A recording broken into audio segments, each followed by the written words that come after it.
नमस्कार, आप देख रहे हैं एएनबी न्यूज और मैं आपके साथ सलोनी मलिक। न्यूज एट 12:30 में आपका स्वागत है। इस वक्त की बड़ी खबर से बुलेटिन की शुरुआत करते हैं। आपको बता दें कि गुजरात के साणंद में से बड़ी खबर सामने आ रही है। एक फैक्ट्री में आग लग गई है। दमकल की 27 गाड़ियां मौके पर मौजूद है। आसपास की कंपनियां खाली करवाई जा रही है। इस वक्त की बड़ी खबर आपको बता रहे हैं गुजरात के साणंद से, जहां पर एक फैक्ट्री में भीषण आग लग गई है और भीषण आग लगने से अफरा तफरी का माहौल बन गया है। आपको बता दें कि दमकल की 27 गाड़ियां मौके पर मौजूद है। आसपास की कंपनियां खाली कराई जा रही हैं।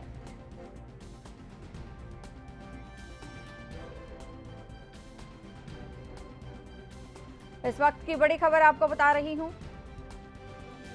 गुजरात से, जहां पर आपको बता दें कि एक फैक्ट्री में भीषण आग लगी है और आग लगने से अफरा तफरी का माहौल बन गया है। इस वक्त की बड़ी खबर गुजरात से, जहां दमकल की 27 गाड़ियां मौके पर मौजूद हैं। आसपास की कंपनियां खाली कराई जा रही हैं। गुजरात के साणंद से इस वक्त की बड़ी खबर, एक फैक्ट्री में भीषण आग लग गई है और आग लगने से अफरा तफरी का माहौल है। वहीं दमकल की 27 गाड़ियां मौके पर मौजूद है। आसपास की कंपनियों को खाली कराया जा रहा है। आप तस्वीरों में देख सकते हैं कि किस तरह से भीषण आग लगी हुई है।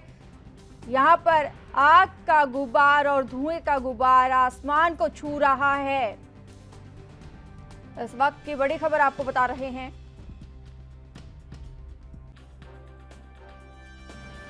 अभिषेक साधु संवाददाता हमारे साथ फोन लाइन पर जुड़ चुके हैं। अभिषेक साधु, आपसे जानना चाहेंगे, जो फैक्ट्री में आग लगी है, फिलहाल वहां पर स्थिति क्या बनी हुई है? आज जो फैक्ट्री में आग लगी है जीआईडीसी में आग लगने से अभी 4 दमकल की गाड़ियां तैनात की गई है और आग लगने का कारण इलेक्ट्रॉनिक शॉर्ट सर्किट से बताया जा रहा है और स्थानिक प्रशासन और पुलिस स्टाफ भी घटनास्थल पर मौजूद है और फायर कॉल जारी किया गया है। इसकी वजह से और 2 गाड़ियां अभी घटनास्थल पे आने के लिए रवाना हुई है और साथ में अभी कोई जानहानि की घटना नहीं बता जा रही। अभिषेक साधु, हम जैसे कि तस्वीरों में देख सकते हैं कितनी भीषण आग लगी हुई है। जो धुआं है वो आसमान को छू रहा है। ऐसे में कितने नुकसान की आशंका है और कब तक इस आग पर काबू पाया जा सकता है?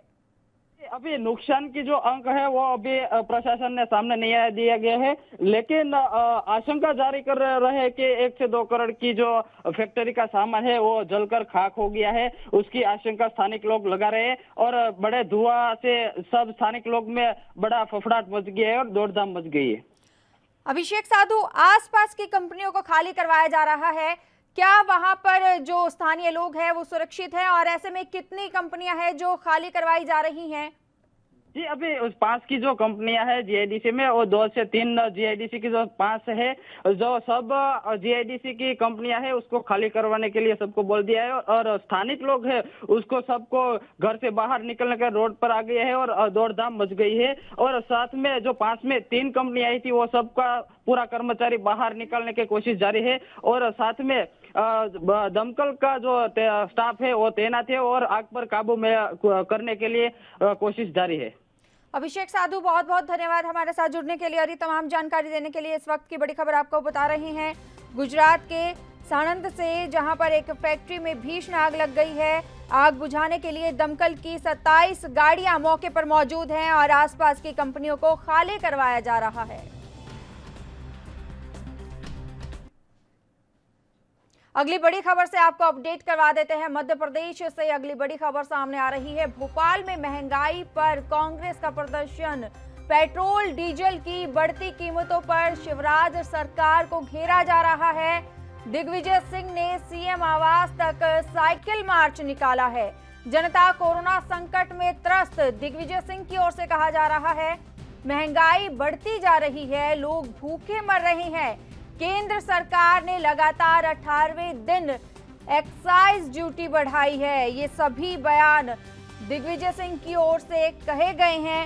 इस वक्त की बड़ी खबर आपको बता रहे हैं मध्य प्रदेश से, जहां भोपाल में महंगाई पर कांग्रेस का प्रदर्शन जारी है। आपको बता दें कि पेट्रोल डीजल की बढ़ती कीमतों पर शिवराज सरकार को घेरा जा रहा है कांग्रेस की ओर से। इसी के चलते कांग्रेस नेता दिग्विजय सिंह ने सीएम आवास तक साइकिल मार्च निकाला है। जनता कोरोना संकट में त्रस्त है, महंगाई बढ़ती जा रही है, लोग भूखे मर रहे हैं। केंद्र सरकार ने लगातार 18वें दिन एक्साइज ड्यूटी बढ़ाई है। ये सभी बातें दिग्विजय सिंह की ओर से कही गई हैं। मध्य प्रदेश में आपको बता दें कि देश में सबसे ज्यादा महंगा पेट्रोल डीजल बेचने के विरोध में आज कांग्रेस पूरे प्रदेश में सड़क पर उतरी है। पेट्रोल डीजल के दामों में लगी आग के विरोध प्रदर्शन के खिलाफ प्रदेश व्यापी प्रदर्शन कर रही हैं। सुनील मालवीय संवाददाता हमारे साथ फोन लाइन पर जुड़ चुके हैं। सुनील मालवीय, आपसे जानना चाहेंगे, लगातार बीजेपी घिर रही है इस मुद्दे पर और आखिरकार कोई कदम क्यों नहीं उठा रही हैं? सुनील मालवीय, आप तक हमारी आवाज जा पा रही है? जी जी बिल्कुल आ रही है। भोपाल में महंगाई पर कांग्रेस प्रदर्शन कर रही है, लगातार बीजेपी घिरती हुई यहां नजर आ रही है इस मुद्दे पर, और आखिर कोई कदम क्यों नहीं उठाया जा रहा है? जी देखिए, मैं आपको बता दूं, मध्य प्रदेश में और लगातार आज कांग्रेस ने प्रदेश व्यापी आंदोलन किया है। बढ़ती महंगाई, पेट्रोल और डीजल दिन प्रतिदिन बढ़ रहा है, डीजल और पेट्रोल, इसकी मांग को लेकर आज मध्य प्रदेश कांग्रेस ने सारे अपने जो पूरे जिले में जिला कांग्रेस कमेटी को सबको निर्देश दिए गए थे कि आज सब लोग प्रदेश व्यापी आंदोलन करेंगे। आज उसी के तारतम्य में पूर्व मुख्यमंत्री दिग्विजय सिंह शिवराज सिंह चौहान के बंगले का घेराव किया। उन्होंने साइकिल यात्रा निकाली और बढ़ती महंगाई और डीजल पेट्रोल के विरोध में खूब नारेबाजी की, लेकिन पुलिस ने बैरिकेड लगाकर उनको रोक लिया गया था, बंगले तक पहुंच नहीं पाए थे। जी सुनील मालवीय, आपसे जानना चाहेंगे, उपचुनाव है राज्य में, कांग्रेस की एक अच्छा खासा मुद्दा मिल गया है, किसे भुनाएगी कांग्रेस इसे? जी देखिए, एक ये सोचने वाला विषय, कांग्रेस के पास बहुत अच्छे मुद्दे मिल गए हैं और मध्य प्रदेश में हाल ही 24 सीटों पर उपचुनाव होना, उसको लेकर आरोप और प्रत्यारोप का दौर लगातार मध्य प्रदेश में जारी है। और कांग्रेस कई ऐसे मुद्दे जो डीएल, महंगाई की मार, किसान परेशान, ऐसे मुद्दों को कांग्रेस चुनाव में किस प्रकार भुनाती है, यहाँ तो आने वाला समय बताएगा। सुनील मालवीय, एक बात और आपसे जानना चाहेंगे कि राज्य सरकार अपने स्तर पर वैट कम करके जनता को राहत दे सकती है, लेकिन क्यों नहीं अब तक सरकार ने कोई कदम उठाया है, वैट को कम किया है? जी देखिए, आज मुख्यमंत्री शिवराज सिंह चौहान और बीडी शर्मा प्रदेश अध्यक्ष कई मंत्रालय में बैठक कर रहे हैं। बैठक को लेकर कई अधिकारियों से चर्चा भी करेंगे, तो हो सकता है कुछ ना कुछ राहत भरा फैसला वो सरकार ले। जी सुनील मालवीय, बहुत बहुत धन्यवाद हमारे साथ जुड़ने के लिए और ये तमाम जानकारी देने के लिए।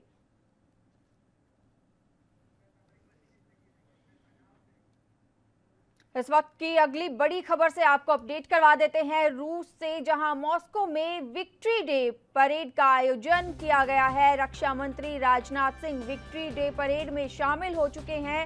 रूस के राष्ट्रपति व्लादिमीर पुतिन मौजूद हैं और रक्षा मंत्री राजनाथ सिंह के रूस दौरे का ये दूसरा दिन है। इस वक्त की बड़ी खबर आपको बता रही है रूस से, जहां मॉस्को में विक्ट्री डे का आयोजन किया गया है। रक्षा मंत्री राजनाथ सिंह भी इस परेड में शामिल है, रूस के राष्ट्रपति भी मौजूद हैं। आपको बता दें कि रक्षा मंत्री राजनाथ सिंह के रूस दौरे का ये दूसरा दिन है। इस वक्त की बड़ी खबर आपको बता रही हैं रूस से। आपको बता दें कि रूस के राष्ट्रपति व्लादिमीर पुतिन मौजूद हैं। रक्षा मंत्री राजनाथ सिंह के रूस दौरे का ये दूसरा दिन है। मॉस्को में विक्ट्री डे परेड का आयोजन किया गया है, जिसमें रक्षा मंत्री राजनाथ सिंह भी हिस्सा ले रहे हैं। आपको बता दें कि इसमें मौजूद है परेड में, और इसी के साथ ही रूस के राष्ट्रपति भी परेड में मौजूद हैं। ये दूसरा दिन है रक्षा मंत्री का रूस दौरे का।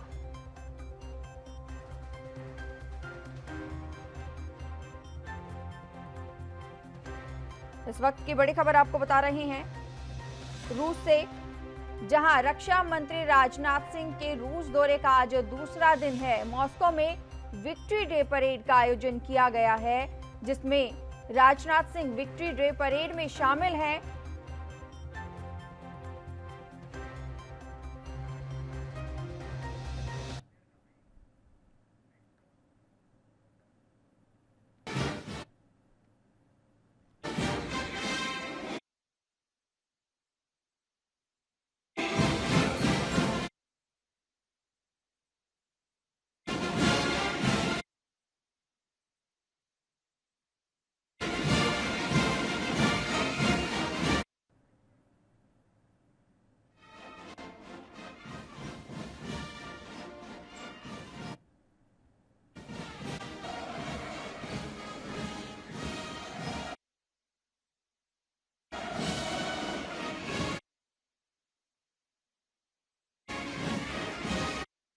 राजीव तिवारी संवाददाता हमारे साथ फोन लाइन पर जुड़ चुके हैं। राजीव तिवारी, आपसे जानना चाहेंगे, रक्षा मंत्री Rajnath Singh victory day parade में शामिल हैं, ऐसे में क्या कयास लगाए जा रहे हैं, क्या उम्मीद है भारत चीन के मुद्दे को लेकर?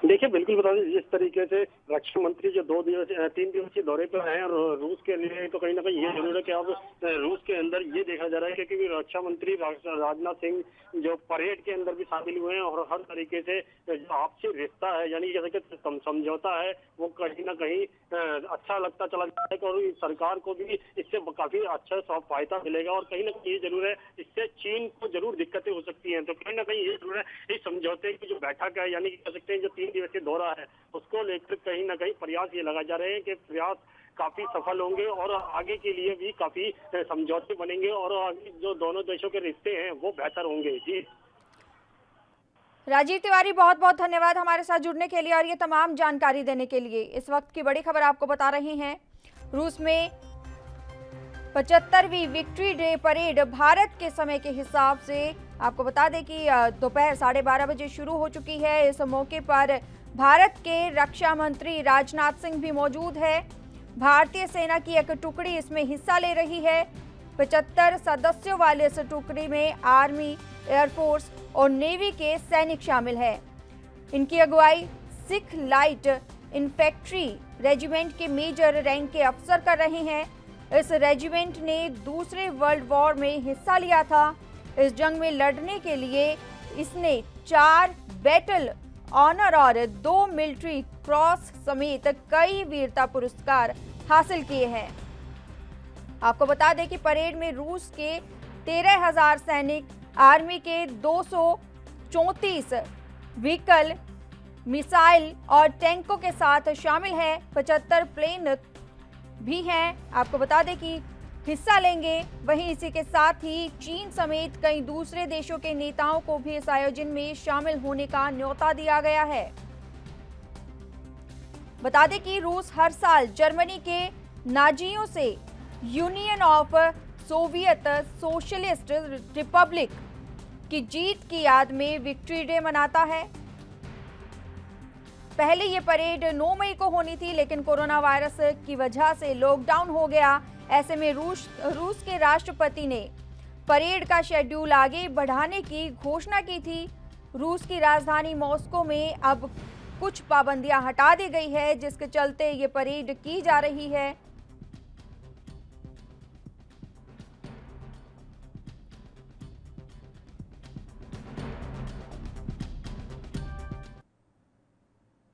पश्चिम बंगाल में कोरोना की मार। आपको बता दें कि सीएम ममता बनर्जी ने सर्वदलीय बैठक बुलाई है।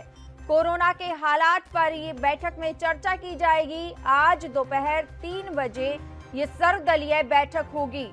इस वक्त की बड़ी खबर आपको बता रहे हैं, कोरोना वायरस का कहर देश भर में जारी है।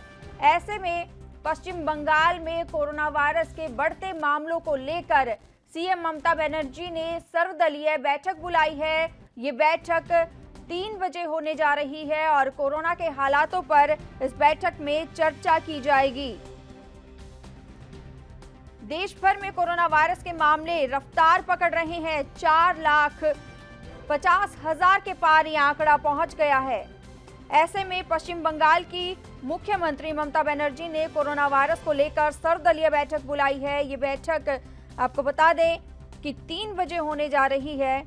इस बैठक में विधानसभा अध्यक्ष विमान बनर्जी समेत तमाम राजनीतिक दल के नेता शामिल होंगे। आपको बता दें कि इस बैठक में कोरोना वायरस के हालातों पर चर्चा समेत लॉकडाउन पर भी बातचीत होगी। कई राजनीतिक दल बार बार एक सर्वदलीय बैठक बुलाने की मांग कर रहे थे, जिसके चलते सीएम ममता बनर्जी ने ये सर्वदलीय बैठक बुलाई है। शांतनु बनर्जी हमारे साथ फोन लाइन पर जुड़ चुके हैं। शांतनु बनर्जी, आपसे जानना चाहेंगे, सीएम ममता बनर्जी ने सर्वदलीय बैठक बुलाई है, कोरोना वायरस को लेकर ये बैठक की जाएगी, ऐसे में और क्या क्या मुद्दे हो सकते हैं? देखिए, सबसे बड़ी बात है जो फिलहाल पश्चिम बंगाल में कोरोना वायरस को लेकर जो महामारी चल रहा है, हर रोज करीब 300-400 मरीज का सामने आ रहा है। मतलब लोगों का जान भी चला जाता। आज पश्चिम बंगाल का जो एक तृणमूल जो खुद विधायक थे, मतलब 35 साल का जो पुराना जो विधायक थे, वो भी कोरोना वायरस से मौत हो गया। लेकिन इसके बावजूद भी खुद पश्चिम बंगाल में फिलहाल ममता बनर्जी ने जो कहा था कि पश्चिम बंगाल में मतलब सर्वदलीय बैठक जो बुलाएंगे आज नवान्न क्षेत्र पर, थोड़ी देर के बाद वो शुरू होने वाला है।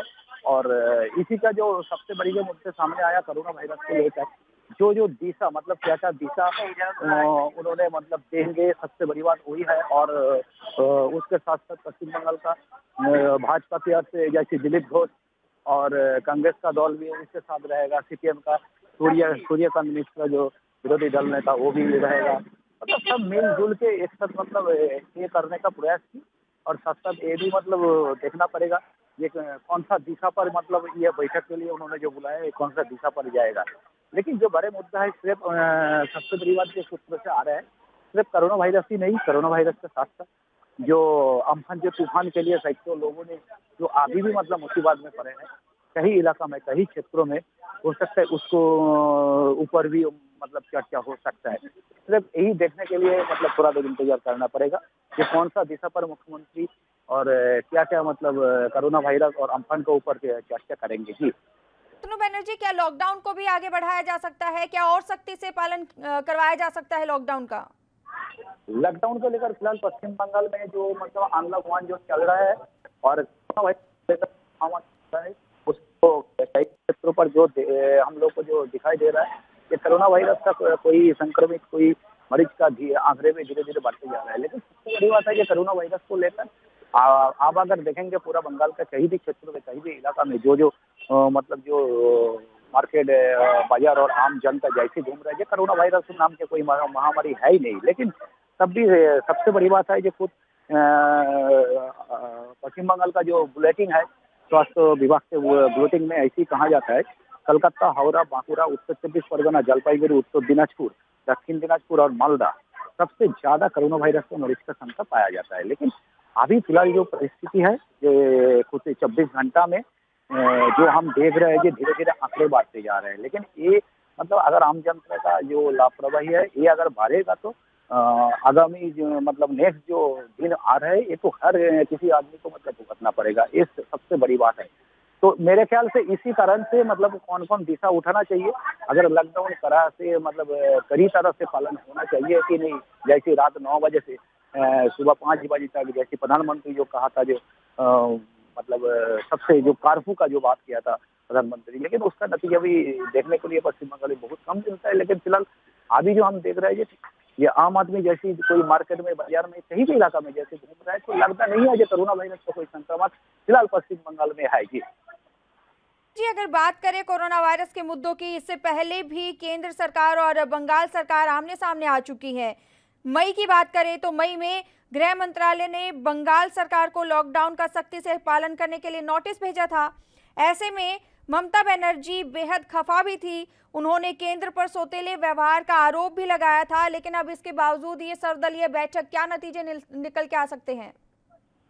हो सकता है सर्वदलीय बैठक में मुख्यमंत्री मतलब ऐसी दिशा देने के आगे लॉकडाउन कैसे पालन किया होगा। मतलब जो सबसे बड़ी बात जो हमारा खुद राज्यों का जो शिक्षा मंत्री है उन्होंने 30 जुलाई तक मतलब पूरा स्कूल बंद करने का मतलब अभी घोषणा कर दी, क्योंकि अभी जुलाई महीने तक कोई स्कूल खुलेगा भी नहीं। लेकिन सबसे जो मतलब अभी भी जो हकीकत है फिलहाल पश्चिम बंगाल में आम जनता ने मतलब लॉकडाउन का जैसी धजिया उड़ा रहे हैं। खुद मुख्यमंत्री बार बार बोलने का बाद भी खुद मुख्यमंत्री मतलब सड़क पर उतार कर भी बोला कि लॉकडाउन कैसे पालन करना होगा नहीं होगा। लेकिन आम जन जी, शांतनु बनर्जी, बहुत बहुत धन्यवाद हमारे साथ जुड़ने के लिए और ये तमाम जानकारी देने के लिए।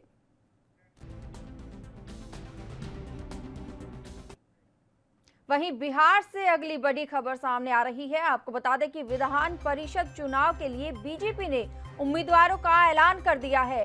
बीजेपी से संजय मयूख फिर जाएंगे विधान परिषद। पूर्व मंत्री सम्राट चौधरी को भी मौका मिला है। सम्राट चौधरी बिहार में बीजेपी के प्रदेश उपाध्यक्ष और राज्य सरकार में मंत्री भी रह चुके हैं। अगले महीने की 6 जुलाई को विधान परिषद की 9 सीटों पर वोटिंग होनी है। बिहार विधानसभा में आरजेडी के, आपको बता दें कि 79 और जेडीयू के 70 और बीजेपी के 54 सदस्य हैं। इस वक्त की बड़ी खबर आपको बता रहे हैं, सम्राट चौधरी बिहार में बीजेपी के प्रदेश उपाध्यक्ष और आपको बता दें कि उम्मीदवार हैं। बिहार विधान परिषद चुनाव के लिए बीजेपी ने सूची जारी कर दी है। बिहार विधान परिषद चुनाव के लिए बीजेपी ने अपने 2 उम्मीदवारों के नामों का ऐलान कर दिया है। पार्टी ने सम्राट चौधरी और संजय मयूख को उम्मीदवार बनाया है। जानकारी के मुताबिक सम्राट चौधरी बिहार में बीजेपी के प्रदेश उपाध्यक्ष और राज्य सरकार में मंत्री भी रह चुके हैं। अखिलेश झा संवाददाता हमारे साथ फोन लाइन पर जुड़ चुके हैं। अखिलेश झा, आपसे जानना चाहेंगे किन किन नामों का ऐलान किया गया है और बीजेपी ने अपने 2 उम्मीदवारों की घोषणा कर दी है विधान परिषद चुनाव के लिए, और ये दोनों ही उम्मीदवार 2 जातियों को रिप्रेजेंट करते हैं। संजय मयूख कायस्थ जाति से आते हैं। बीजेपी ने ये कोशिश की है कि कायस्थ के वोटों का ध्रुवीकरण हो सके, और दूसरी तरफ सम्राट चौधरी हैं। सम्राट चौधरी कुशवाहा समुदाय से आते हैं, और सूरजनंदन कुशवाहा की मौत के बाद बीजेपी में कोई कुशवाहा बड़ा नेता था नहीं। शकुनी चौधरी का अपना प्रभाव है भागलपुर तारापुर क्षेत्रों में, इसलिए इन दोनों का नाम राष्ट्रीय कार्यालय के द्वारा प्रेस विज्ञप्ति में भेजी गई है प्रदेश कार्यालय को।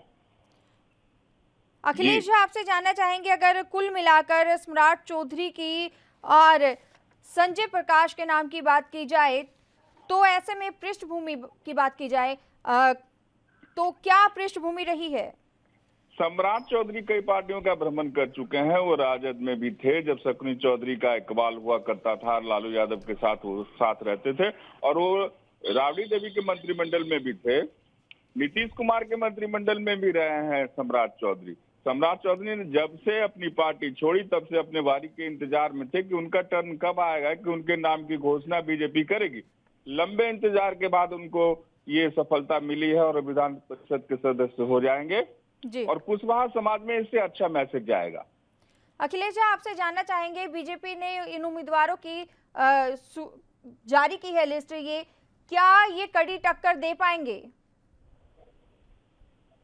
जी माफ कीजिए, सवाल एक बार फिर दोहरा दीजिए। आपसे जानना चाहेंगे कि क्या ये कड़ी टक्कर दे पाएंगे?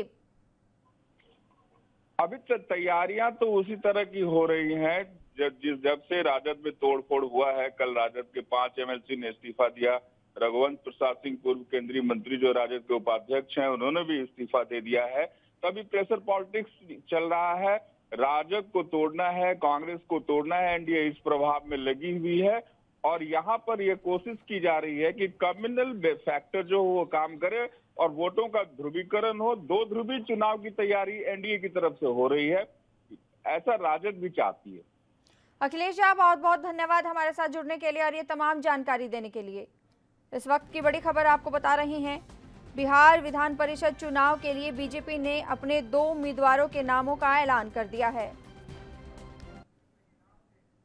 नई दिल्ली से इस वक्त की बड़ी खबर आपको बता रहे हैं, भारत चीन विवाद पर कांग्रेस बीजेपी में रार है। संबित पात्रा ने कांग्रेस पार्टी पर निशाना साधा है। पात्रा का वार, आपको बता दें कि भ्रम फैला रही है कांग्रेस। पात्रा ने कहा है और उनके राज में चीन पाक ने हड़पी 2 राज्यों जितनी जमीन, ये संबित पात्रा की ओर से कहा गया है। इस वक्त की बड़ी खबर आपको बता रहे हैं दिल्ली से, जहां कांग्रेस और बीजेपी में वार पलटवार का दौर जारी है। भारत चीन विवाद पर कांग्रेस बीजेपी में रार है। संबित पात्रा ने कांग्रेस पार्टी पर निशाना साधा है। पात्रा ने कहा है कि भ्रम फैला रही है कांग्रेस। इसी के साथ ही उन्होंने कहा है कि उनके राज में चीन पाक ने 2 राज्यों की जितनी जमीन हड़पी थी। इस वक्त की बड़ी खबर आपको बता रही हैं, भारत चीन को लेकर बीजेपी और कांग्रेस में आरोप प्रत्यारोप, वार पलटवार का दौर लगातार जारी है। इसी कड़ी में जहां एक और बीजेपी अध्यक्ष जेपी नड्डा ट्वीट कर पलटवार कर रहे हैं। वहीं अब संबित पात्रा भी मैदान में उतर गए हैं। उनकी तरफ से भी अब कांग्रेस को घेरा जा रहा है, भ्रम फैला रही है कांग्रेस। ये बयान जारी किया गया है संबित पात्रा की ओर से। भारत चीन विवाद पर कांग्रेस बीजेपी में रार लगातार बढ़ रही है। संबित पात्रा ने कांग्रेस पार्टी पर निशाना साधते हुए कहा है कि भ्रम फैला रही है कांग्रेस। इसी के साथ ही उन्होंने कहा है कि उनके राज में चीन पाक ने 2 राज्यों जितनी जमीन हड़पी।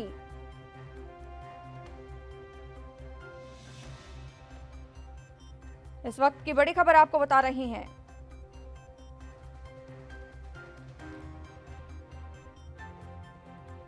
बीजेपी और कांग्रेस के बीच लगातार वार पलटवार का दौर जारी है। आपको बता दें कि संबित पात्रा ने कांग्रेस पार्टी पर निशाना साधा है। लद्दाख हिंसा संघर्ष मामले में बीजेपी अध्यक्ष जेपी नड्डा के बाद अब पार्टी प्रवक्ता संबित पात्रा ने गांधी परिवार पर निशाना साधा है। पात्रा ने एक प्रेस कॉन्फ्रेंस में कांग्रेस पार्टी और खास तौर पर गांधी परिवार पर तीखा हमला बोला है। उन्होंने कहा है कि लद्दाख में भारत चीन के सैनिकों के बीच हिंसक संघर्ष के चलते एलएसी पर तनाव के मसले पर सर्वदलीय बैठक हुई थी। प्रधानमंत्री ने इसके बाद बयान दिया था, लेकिन सिर्फ एक ही परिवार है जिसने न सवाल ठीक से रखा न जवाब से संतुष्ट है। इस दौरान पात्रा ने कांग्रेस और उसकी पूर्ववर्ती सरकार पर कई गंभीर आरोप भी लगाए हैं। उन्होंने कहा है कि वो इस मामले में अवेयर हैं। पाकिस्तान और चीन इस इलाके में बहुत कुछ बना रहा है। वहीं इसके साथ ही बीजेपी राजीव तिवारी हमारे साथ फोन लाइन पर जुड़ चुके हैं। राजीव तिवारी, आपसे जानना चाहेंगे, जेपी नड्डा के बाद अब संबित पात्रा ने कांग्रेस सरकार पर निशाना साधा है। राजीव तिवारी, क्या आप हमारी आवाज सुन पा रहे हैं? जी राजीव तिवारी, आपसे जानना चाहेंगे, जेपी नड्डा के बाद अब संबित पात्रा ने कांग्रेस का घेराव किया है। देखिए, बिल्कुल बता दें, जिस तरीके से लगातार कांग्रेस पार्टी केंद्र सरकार का घेराव करती चली जा रही है, केंद्र सरकार से जवाब वही मांग रही है कि जो 20 लोग शहादत हुए हैं, यानी कि 20 जो जवान शहीद हुए हैं, उनकी शहादत का बदला कब लिया जाएगा। तो कहीं ना कहीं ये चीन और जो भारत के बीच में ये तनाव बना हुआ है, उसको लेकर ही बार बार कांग्रेस पार्टी उसको सरकार को घेरने की कोशिश करी। मगर वहीं बात करें तो कहीं ना कहीं उनका पलटवार करते हुए जेपी नड्डा ने जवाब दिया था कि केंद्र सरकार अपना कार्य कर रही है। मगर कहीं अब संबित पात्रा ने भी कांग्रेस पार्टी का घेराव करते हुए जवाब मांगा है कि कांग्रेस पार्टी ने अभी तक ऐसा कोई कार्य नहीं किया था जिससे कांग्रेस पार्टी कह सकती है कि कांग्रेस के टाइम में ऐसा कुछ हुआ हो, या फिर कांग्रेस चीन से हमेशा संपर्क में रही थी। मगर कहीं ना कहीं ये जरूर है कि आप जब बीजेपी सरकार की बात करें तो कहीं ना कहीं बीजेपी सरकार अपना कार्य कर रही है और बातचीत से समझौते को सुलझाने की कोशिश कर रही है। मगर कहीं ना कहीं जो बैठक चल रही है वो बैठक केंद्र सरकार की होगी या नहीं होगी, मगर ये देखने वाली बात है। मगर इस समय राजनीति नहीं करनी चाहिए थी, राजनीति के हटकर देश के बारे में सोचना चाहिए सभी पार्टियों को। जी, हमारे साथ जुड़ने के लिए और ये तमाम जानकारी देने के लिए।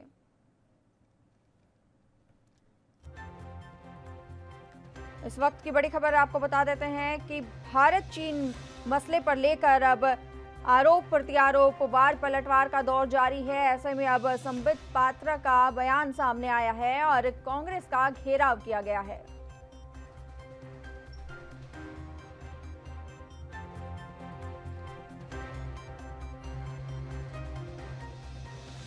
पात्रा ने आरोप लगाया कि सियाचिन को पाकिस्तान को देने की बात हो चुकी थी, लेकिन सेना ने गांधी परिवार को ऐसा नहीं करने दिया। बीजेपी प्रवक्ता के अनुसार सेना प्रवक्ता जनरल चंडीगढ़ से इस वक्त की बड़ी खबर आपको बता देते हैं। पेट्रोल डीजल की कीमतों में वृद्धि के खिलाफ प्रदर्शन किया जा रहा है। लगातार 17वें दिन ईंधन के दामों में बढ़ोतरी हुई है। बढ़ती कीमतों के विरोध में एनएसयूआई ने आवाज बुलंद की है। पेट्रोल और डीजल के दामों में इजाफे का सिलसिला जारी है। इस वक्त की बड़ी खबर आपको बता रहे हैं चंडीगढ़ से, जहां पेट्रोल डीजल के दामों को लेकर प्रदर्शन किया जा रहा है। ईंधन के दामों में वृद्धि को लेकर ये प्रदर्शन किया जा रहा है। बढ़ती कीमतों के विरोध में एनएसयूआई ने आवाज बुलंद की है और पेट्रोल और डीजल के दामों में इजाफे का सिलसिला लगातार जारी है। एक तरफ जहां कोरोना वायरस की मार लोगों को झेलनी पड़ रही है, ऐसे में जनता के सामने दूसरी जो मार है वो पेट्रोल डीजल के बढ़ते हुए दाम। ऐसे में एनएसयूआई ने चंडीगढ़ में विरोध प्रदर्शन किया है और इसी के चलते ही पेट्रोल डीजल की कीमतों में वृद्धि के खिलाफ ये प्रदर्शन किया जा गया है।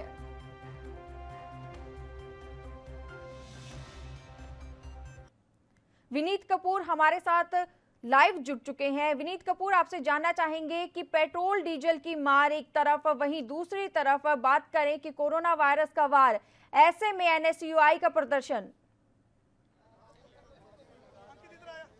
बिल्कुल, देखिए सीधे तौर पर अगर हम बात करें तो कोविड-19 के चलते जिस तरह से पूरे विश्व के अंदर महामारी फैली हुई है और लाखों की संख्या में लोग जो हैं वो बेरोजगार हो रहे हैं, लेकिन इस बेरोजगारी के बीच भी महंगाई जो है वो कहीं ना कहीं आम आदमी की कमर तोड़ने का काम करती हुई नजर आ रही है और इसी के विरोध में रोष प्रदर्शन जो है वो सड़कों पर शुरू हो चुके हैं। इस वक्त मैं सेक्टर 15 चंडीगढ़ के अंदर मौजूद हूं, जहां पर आप देख सकते हैं एनएसयूआई के जो कार्यकर्ता हैं वो यहां पर प्रदर्शन करते नजर आ रहे हैं। रिक्शे के साथ इन्होंने एक गाड़ी को बांधा हुआ है और विरोध प्रदर्शन कर रहे हैं। यह विरोध प्रदर्शन इसलिए किया जा रहा है कि लगातार पेट्रोल और डीजल की कीमतों के अंदर जो इजाफा हो रहा है, लगातार जिस तरह से 3 से 4 रुपए जो पिछले एक हफ्ते के अंदर पेट्रोल और डीजल की कीमतों में इजाफा हुआ है, उसका ये कार्यकर्ता विरोध करते नजर आ रहे हैं। स्लोगन भी अलग अलग लेकर आए हैं। सीधे तौर पर कह गए हैं, खा गए राशन, पी गए तेल, देखो भाजपा का अजब खेल। इसके अलावा ये भी कह रहे हैं कि बहुत हुई महंगाई की मार, अब तो रहम करो सरकार। यानी इस तरह के स्लोगनों से कहीं ना कहीं केंद्र की मोदी सरकार को चेताने का प्रयास कर रहे हैं कि जब बीजेपी विपक्ष में थी तब वो इस बात को लेकर प्रदर्शन करती थी कि पेट्रोल और डीजल की कीमतों में इजाफा हो रहा है, प्याज के दाम बढ़ रहे हैं, सब्जियों के दाम बढ़ रहे हैं, तो कहीं ना कहीं यूपीए की सरकार को सोचने की जरूरत है। लेकिन अब जब भाजपा सत्ता में है तो उस कार्यकाल के बीच में जब पेट्रोल और डीजल की कीमतों में इजाफा हो रहा है तो कहीं ना कहीं प्रदर्शन होने लाजमी है और एनएसयूआई इसी मसले को लेकर प्रदर्शन कर रही है।